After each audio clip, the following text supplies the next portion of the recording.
Mike here from Ruthless Strength Coaching. I'm going to keep with the trend of deadlift tips, and we're going to have a look at how to use our back to optimize our deadlift. So in short, what our back does during the deadlift is a stabilizer for the load that we're trying to carry. So our legs and our hips can do the driving. Now our back acts as, I guess, the anchor point, and our arms have to be like the cables that attach us to the bar. So all of those components have to be strong, have to be static to, like I said, allow our legs and hips to do the drive. So a few actions of this is going to be depressing our shoulder blades, and how that might look is this. It visually appeared like my chest was coming proud, but how that actually looks in the deadlift is this. I'm pulling my shoulder blades down towards my hips and ideally getting some external rotation of my arms to get my lats working a little bit. So shoulder blades depressed and a little bit of external rotation. And you might have heard then a click in the bar.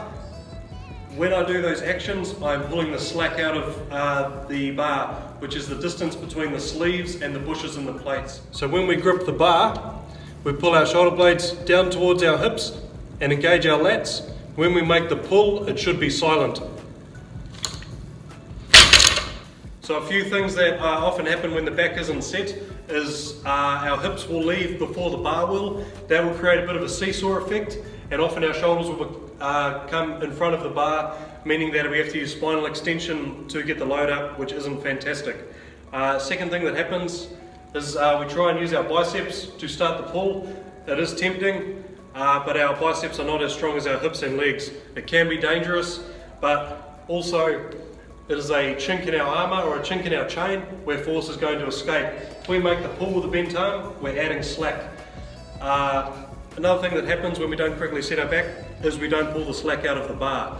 Now, it's not too much of a big issue when you've got, say, 40 kilos on the bar, but as you start getting up there, 100, 200 kilos, if we set our back, we drive with force against that bar. When we hit that slack, it is going to pull us forward.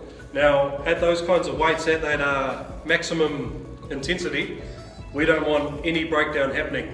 And if we're getting pulled forward even the slightest, it could be the difference between making the lift or not making the lift. So I hope these tips have helped you in your deadlift. If you haven't already watched my video on the picking point for the deadlift, go and watch that, combine it with these, apply it to your training, and see if it propels that deadlift.